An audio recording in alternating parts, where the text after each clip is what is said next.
and it's all designed to help you become a better bass angler. This is the Gander Mountain Invitational Pro-Am Bass Tour, brought to you by Dodge Trucks, Mercury Marine, Triton Boats, and Rapala Lures.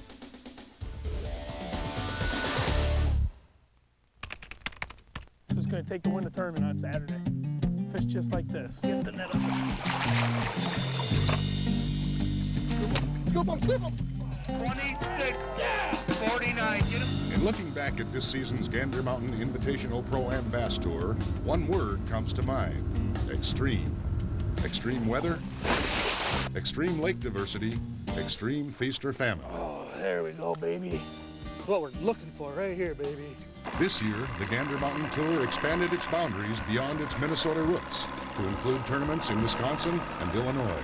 The 12 qualifying events, 4 in each state, presented anglers with challenges ranging from sprawling shallow prairie lakes to raging snag-infested rivers to the formidable fury of the Great Lakes. Ooh. Oh.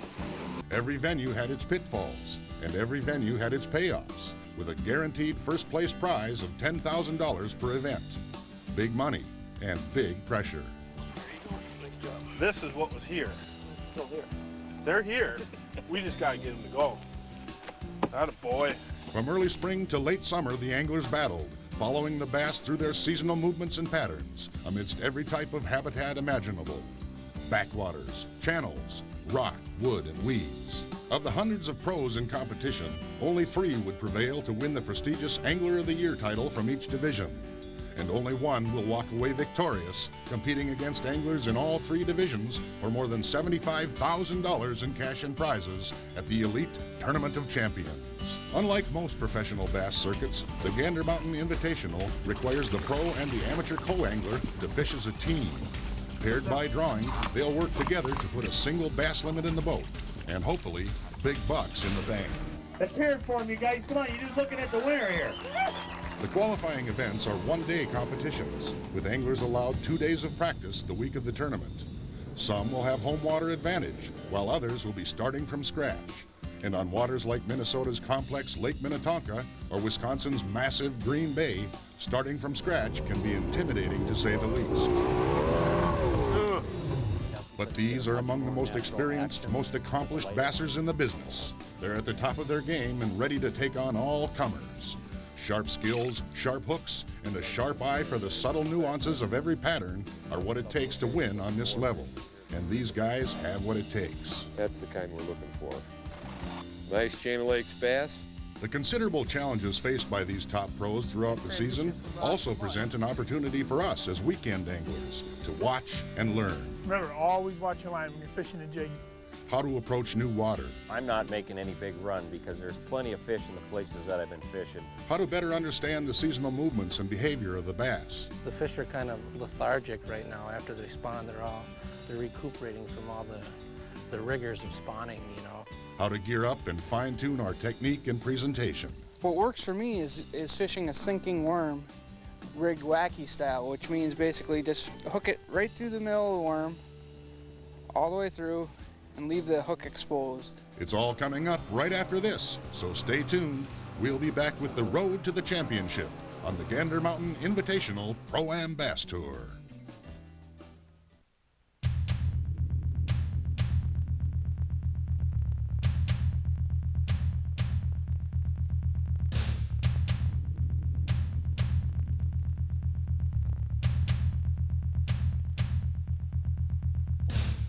Our cameras first caught up with the Gander Mountain pros on the Fox chain of lakes out of Antioch, Illinois. It was April, and a chilly one at that. The bass were pre-spawn, which should have meant easy pickings, at least for the active male fish attracted by warming water. As it turned out, it was anything but.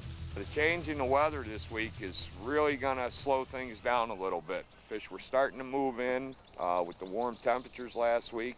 A lot of fish were being caught, a lot of small males, but they were moving. The last couple days have been okay. This morning we were down to 37. We've lost about 3-4 degrees, and the fish are a little slow right now. The frigid weather was forcing the bass to remain deep and scattered. The typically warmer channels were cold as ice, and so was the bite. Even the home water locals were thrown off their game. topwaters weren't working, small cranks weren't working, even subtle jig worm presentations just weren't producing any fish. The fox chain was deader than a canned mackerel. I think it's going to be a tough bite for everybody this morning early. But one angler was able to put it all together. Minnesota pro Grant Miller, winner of the previous season's Gander Mountain Tournament of Champions, had never fished the fox chain before. And for him, ignorance was bliss. It's early spring and the water's still pretty cold. And the fish are shallow, but they're extremely spooky. What works for me is fishing a sinking worm, rigged wacky style, which means basically just hook it right through the middle of the worm, all the way through, and leave the hook exposed. With the fish that's spooky, I need to make long casts up the bank, and I'm not seeing the fish, but I know the fish are there, so I try to put the lure by them and just fish it extremely slow. You need to keep the boat away from the fish, otherwise they'll spook for sure. I like to keep the trolling motor on a low power setting so I don't stir up all the mud and the weeds. Even though the water isn't overly clear, I still am going with a Berkeley Vanish line, 8-pound test, which is a pretty finesse line. But I don't want to do anything to spook these fish. You should just inch along the bank, make long casts, let it set a long time, and the fish will come up and grab it. That's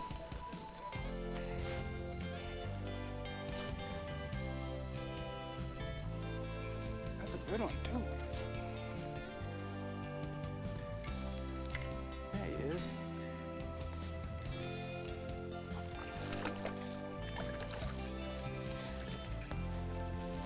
Nice little guy.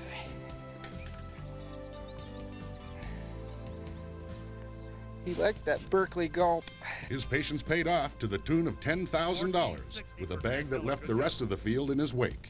Not too bad an introduction to the finicky fox chain of lakes.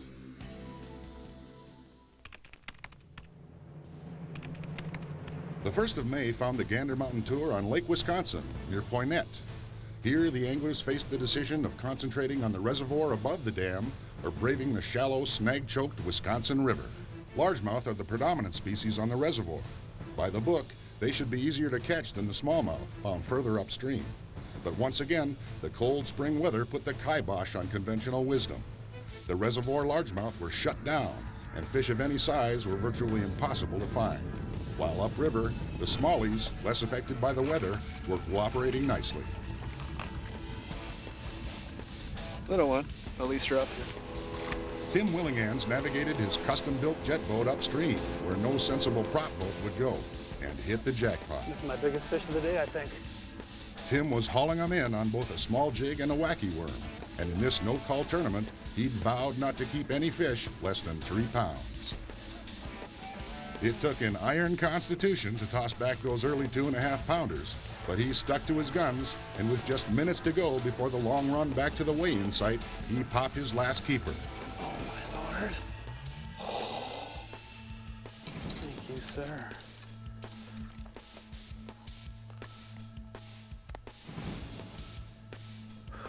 Good fish. Ooh, I like the looks of this. Them all smallies? Yes, sir. Alrighty. When Tim hit the scales with his fat bag of smallies, it was enough to blow the competition right out of the water for the Lake Wisconsin Trophy and the $10,000.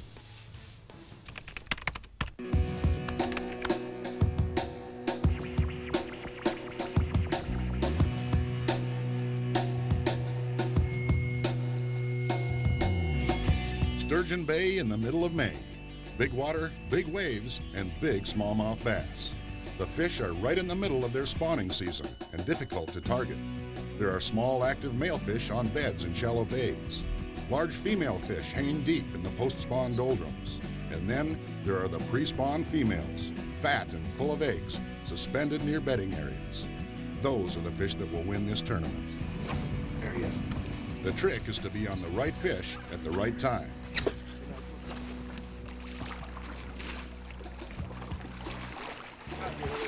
Green Bay is huge and the wind can be brutal. Anglers would have to decide whether to stick close, working the smaller fish in the wind-protected bays and hope for the best, or venture out on the high seas, making a run of 30 miles or more to seek out the big ones.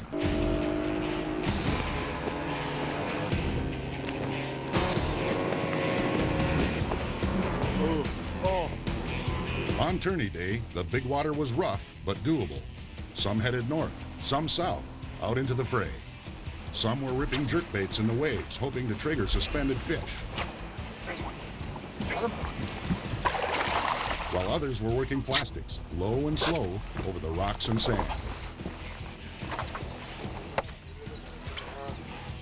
Watch the net. There you go. Chad Adrians, a local pro who knew the waters well, had run for miles to find his spot and his fish. He fished a relatively shallow area close to deep water where the wave action had formed a series of sandbars. The big pre-spawn female fish were lying in the depressions between the bars, where Chad was able to work them with a slow, subtle presentation to put together the $10,000 winning bag. Once again, Green Bay hadn't disappointed, proving to be one of the premier smallmouth bass fisheries in America.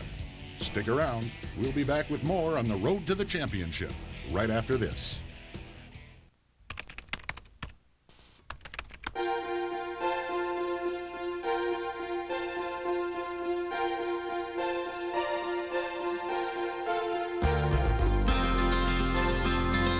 June on Minnesota's Lake Minnetonka ordinarily means thick milfoil and monster largemouth, but this was no ordinary year.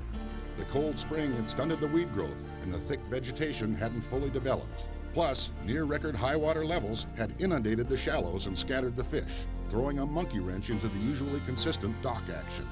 Usually you can expect to catch 4 or 5 fish out of a spot, and what I've been seeing is you're lucky to catch 1 or 2. A lot of these docks not only have water right up to the tops of them, but some of them are actually floating away. It's really made things different out here. Pretty tough when you keep getting all these cold, cool rains, and instead of just a light rain, we're getting like 3 to 4 inches a night.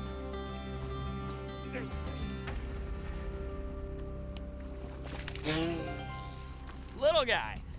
All right, so I get excited. For veteran Tonka anglers, the bite was literally turned upside down. Because the milfoil hadn't formed its thick upper canopy, most of the fish would be relating to the top of the weeds rather than the bottom. Precise vertical presentations would be replaced by wide-ranging horizontal search methods. The fat wraps will do it, the DTs will do it, the shad wraps will do it, but this one will outperform a lot of baits at certain times of the year. Up shallow, the dock tossers would be forced to cover more territory too. Fish in the shallow water could be virtually anywhere, including somebody's flower garden or even their lawn. And surprisingly enough, that's exactly what the winning pattern turned out to be. Minnesota pro Jason Berg and his partner Paige Hastings worked the flooded shallows all day long. They discovered early on that the bass were hanging just outside the grass line, and they could be had by tossing light plastics up shallow and slowly working them back. What you got, Gary? 28.56. What did you say, 28 and a half? Good job. Now we got a new leader. The old landscape bass pattern, good for the win on Tonka and $10,000.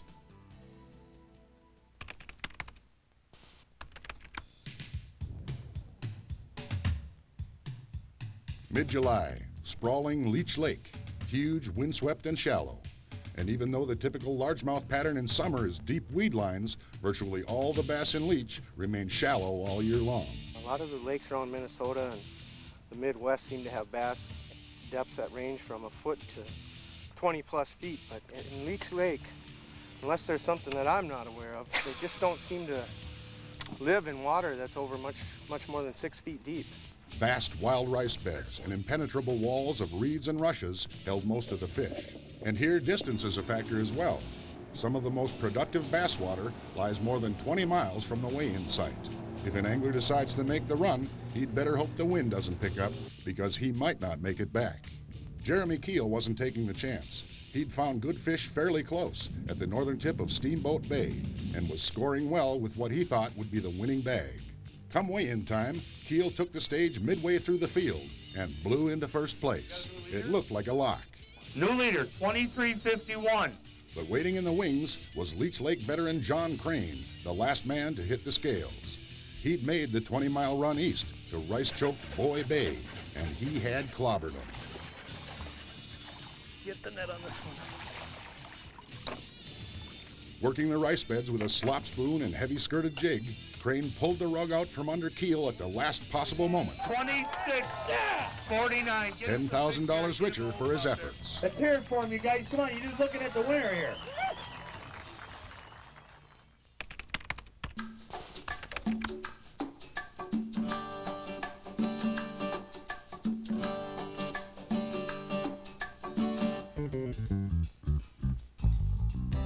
For the final qualifying event on the Gander Mountain Pro Bass Tour, the anglers gathered at Moonlight Bay on Minnesota's whitefish chain of lakes.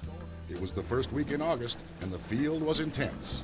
Last chance to run up points for Angler of the Year, and last chance to qualify for the Tournament of Champions. Being the most consistent Angler of the Year, I know guys who've been fishing this circuit for 30 years or fishing bass circuits similar to this for 30 years and never even been in this opportunity or had this opportunity. The whitefish chain, with its diverse array of waters, offered anglers plenty of options. Shallow slot, deep weeds, dark water, clear water, and docks upon docks upon docks. Where would the winning bag come from? It was anybody's guess. Another little one. Hey, look at that. They're everywhere here on a whitefish chain. Never fished this spot, pulled up to it. There we go. I just look for basically points, inside turns, but one key thing, they've got to have some harder bottom to it. Either rock, very hard, a sand type, and some nice weeds, some coontail. You get some nice beds of coontail out here that these bigger fish typically, relate to. But another big fish spot is cabbage. If you find cabbage with coontail, deeper weeds, you got some bigger fish there. As on any chain of lakes, go-slow, no-wake channels could present a problem in getting from here to there. And on whitefish in the peak of summer, those channels are jammed with boaters and can chew up some serious running time. But it wasn't a problem for Steve Sandberg, who camped on a deep weed hump near the weigh-in site all day long. He was working the edges with a diving crankbait and following up with a jig and critter combo. And the pattern was pretty strong. I was able to catch a number of nice fish in some certain areas, and in other areas of the lake I was still able to catch fish. They just weren't the quality. Here in the tournament they moved out just a little bit past those edges into some clearings in the more the 17 to 20 foot range. And another key factor I think is these fish are much less pressured. 100 boats on this lake plus a tournament the day before. These fish get a lot of pressure, and it's one thing to find them the week before, but after 10 guys have been through your area, those fish just don't stay. So tried to find something that's a little bit less pressured than some of the other fish. The quality fish weren't coming fast, but they were coming steady. And when all was said and done, it was Sandberg's patience and persistence that ruled the day and claimed the $10,000 top prize. Coming up next, a rundown of the Angler of the Year divisional standings and a preview of the Elite Gander Mountain Tournament of Champions. Stay tuned. What does Angler of the Year mean to a bass pro? Plenty. The personal satisfaction, the respect of your peers, the sponsor perks, and most of all, the bragging rights. In each of the Gander Mountain divisions, Minnesota, Wisconsin, and Illinois, the race was tight. Chad Johnson, a specialist on the natural lakes of the North Country, held on to a slim lead going into the whitefish event and claimed the Minnesota title. Jason Slagstead was the most consistent points getter in the neighboring state and was named top dog in the Wisconsin division. And Carl Radel plugged his way through a tough season down south, taking home the trophy in the Illinois division. Congratulations to all three Anglers of the Year, the finest of the field, on this year's Gander Mountain Invitational Pro-Am Bass Tour.